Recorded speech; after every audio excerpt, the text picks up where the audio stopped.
यह सच्ची घटना दक्षिण दिल्ली के नैवसराय इलाके की है, जहां रहने वाले भूतपूर्व सैनिक राजेश कुमार का परिवार रहता था।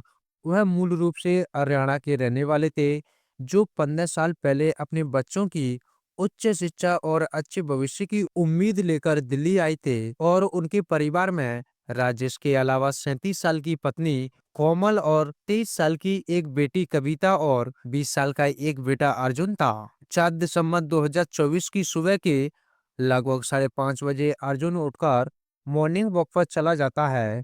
मगर जैसे ही अर्जुन वापस अपने घर लौटता है तो वह देखता है कि उसके पिता राजेश और उनकी मां कोमल, बहन कविता की लाश पड़ी थी। यह देखकर वह घबरा जाता है और वह अपने चाचा चाची को फोन करके सारी बात बताता है। इसके बाद पुलिस को भी फोन करके बताता है कि मेरे पिता राजेश और मेरी मां कोमल, बहन कविता की किसी ने हत्या कर दी। जैसे ही इस घटना के बारे में पुलिस को पता चलता है तो वह फौरन अर्जुन के घर आ जाती है और लाश को अपने कब्जे में लेकर छानबीन शुरू कर देती है। शव बरामद होने के बाद पुलिस ने सीसीटीवी कैमरों की फोटो चेक की, जिससे उन्हें यकीन हो गया कि परिवार के बाहर से कोई भी व्यक्ति घर में नहीं घुसा था। इसके अलावा घर में जबरन घुसने के भी कोई निशान नहीं मिले और न ही कोई सामान चोरी हुआ और न ही कोई सामान तोड़ा गया।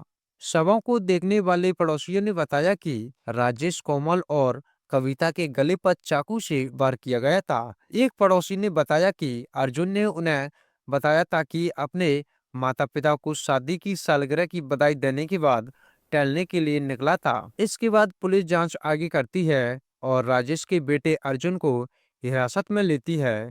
जब पुलिस अर्जुन का बयान लेती है तो उनके बयानों में कुछ विरोधी भाषाओं का उपयोग करता है और बयान के आधार पर पुलिस को अर्जुन पर शक होने लगता है। और इसी शक के आधार पर पुलिस अर्जुन से सख्ती से पूछताछ करती है तो वह टूट जाता है और अर्जुन ने अपने माता पिता, बहन की वह खौफनाक कहानी सुनाई, जिसे सुनकर हर किसी की रूह कांप जाएगी। थोड़ा अर्जुन के बारे में भी जान लेते हैं। अर्जुन ने अपनी स्कूली शिक्षा आर्मी पब्लिक स्कूल धौलाकुआं से की और वह दिल्ली विश्वविद्यालय में कला स्नातक द्वितीय वर्ष के छात्र हैं। वह एक प्रशिक्षित मुक्केबाज भी हैं और उन्होंने मुक्केबाजी स्पर्धा में दिल्ली का प्रतिनिधित्व किया है। यहाँ उन्हें रजत पदक जीता था।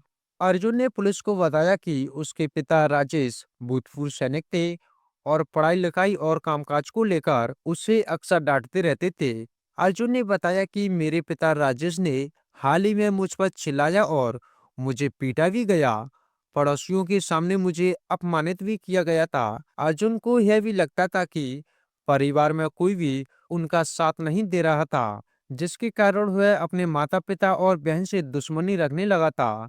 और उसे पता चलता है कि उसके माता पिता अपनी संपत्ति उसकी बहन को देने का इरादा रखते हैं। इसके बाद से ही अर्जुन हत्या करने के अलग अलग तरह की योजना खोजने लगता है और इसके बाद उसने तय किया था 4 दिसंबर को इस घटना को अंजाम दिया जाए, क्योंकि 4 दिसंबर वह खास तारीख थी। इस तारीख को राजेश और कोमल की सालगिरह थी, इसलिए अर्जुन ने सालगिरह के दिन ही इस घटना को अंजाम देने का निर्णय किया। और इसके बाद 3 दिसंबर की शाम को सभी लोग खाना खाकर सो जाते हैं और अर्जुन रात में ही अपने पिता, माँ और बहन को चाकू से गला काटकर तीनों की बेरहमी से हत्या कर देता है।